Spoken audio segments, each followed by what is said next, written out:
गावनि थैजों जोनोम होनाय गथ'खौनो माबोरै खास्रि बिस्रि बुथारनानै लानो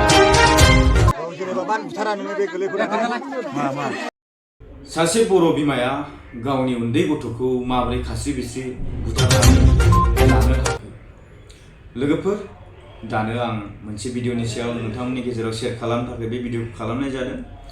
नोंथांमोन बयखौबो आंनि बे DNB अफिसियेल चेनेलाव बरायनानै लाबाय। आसा खालामो भिडिअखौ जोबजासिम नायगोन आरो चेनेलाव गोदानब्ला साबस्क्राइब खालामगोन होननानै।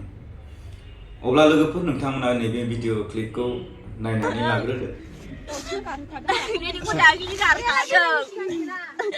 दाख्लिनो गारखादों इखौहाय आरो लानो थोनायखाय आं गोदान लाफिनदों। एसे मोजां सोंदोलै ज'दा जाबावगोन मारै बुथारनायखौ सोंदोरा दा गथ'खौ मा दायाव बुथारखो नोङो? जेनेबा मानो बुथारा नोङो बे गोरलैफोरा मा देलाय खोन्थालाय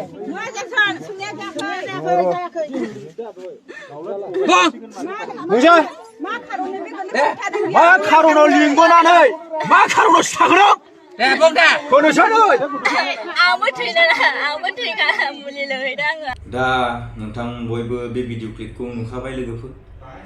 माने गावनि गथ'खौ नैबे जेनाखि नोंथांमोना भिडिअ नुदों बे हिन्जावा गावनि उन्दै गथ'खौनो बुथारदों। मानसिनाव थारैनो जुनार आखुआ हाबबाय लोगोफोर। गावनि थैजों जोनोम होनाय गथ'खौनो माबोरै खास्रि बिस्रि बुथारनानै लानो हाखो।